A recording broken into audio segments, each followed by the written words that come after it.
Feel the to lower prices. Tesco. Every little helps. Majority of larger stores ends 21st of May. Club card or app required. Hello, good afternoon and welcome, Lincolnshire. This is John Marshall. It's Monday and I've got some lunchtime anthems for you. They're on the way next. On your radio, mobile, smart speaker and ad break free on Greatest Hits Radio Premium.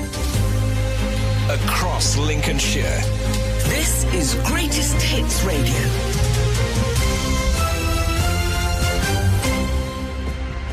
The top stories this hour.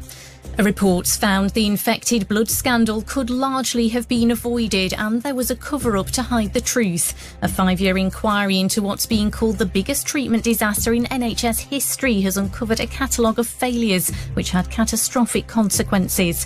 Our reporter Zoe Head-Thomas is at Westminster Hall for us. Sir Brian Langstaff, who is the chair of the infected blood inquiry, describes the infections as life-shattering and said they happened because those in authority did not put patient safety first.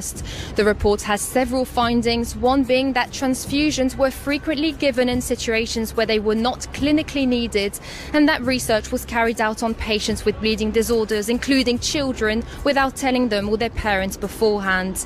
The inquiry is also calling for a full apology from the government that must be accompanied by action alongside a national recognition of the disaster and compensation without further delay. Meanwhile, Ben Harrison from Lincoln was infected with hepatitis C following treatment with contaminated blood products. Sharing his story with us for the first time, he says his mum didn't know the risks of using these products. I feel sorry for the parents more because, my mum was told that the treatment was safe, and it's just, before I could give it myself, she was the one that was giving it to me, so she sort of feels responsible when it wasn't her fault.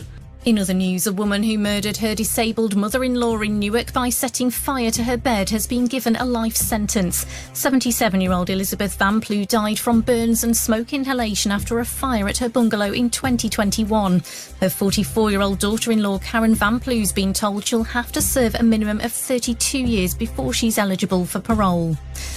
And a new attraction's been revealed for next month's Lincolnshire show. The event will get its own beach with 60 tonnes of sand sourced from the county's coastline. It aims to bring a little piece of Skegness to the show and will include beach games and deck chairs. Weather On Greatest Hits Radio, the UK's most listened to commercial radio station. Some bright spells for most this afternoon across Lincolnshire and Newark, feeling warm, highs of 18.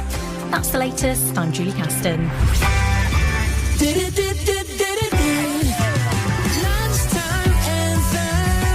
So how are you doing today? Are you okay? Did you have a good weekend? I've got so many questions and so much good music to play. The Choir are on the way and Dodgy, and here's Duran Duran to start.